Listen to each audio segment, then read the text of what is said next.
बाजार।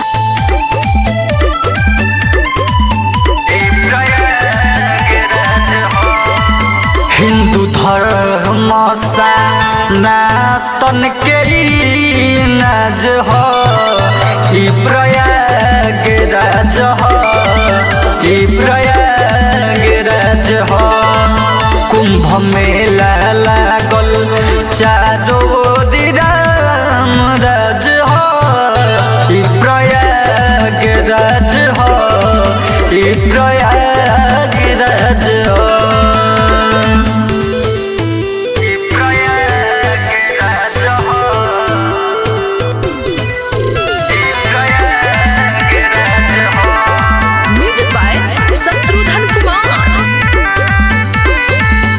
एक 144 साल पला गल कुंभ के मेला, चले के न साधन देख भीड़ रलम रेला। 144 साल पला गल कुंभ के मेला, चले के न साधन देख भीड़ रलम रेला।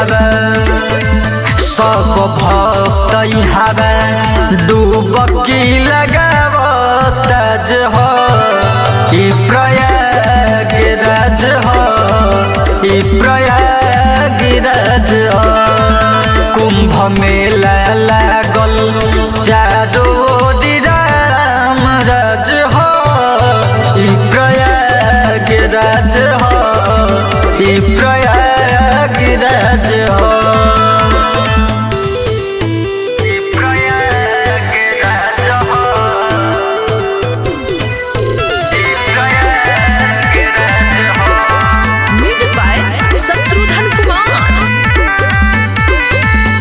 देश विदेश से लोग यहाँ आइल बा, हर्ष उल्लास के मौसम छाइल बा।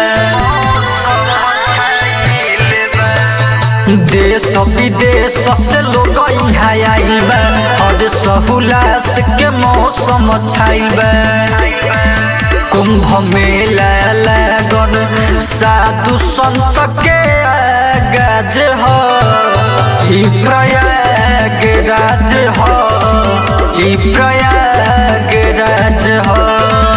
हिंदू धर्म सनातन के नाज हो, ई प्रयागराज हो, ई प्रयागराज हो। रिकॉर्डिंग स्टूडियो फिनहारा बाजार।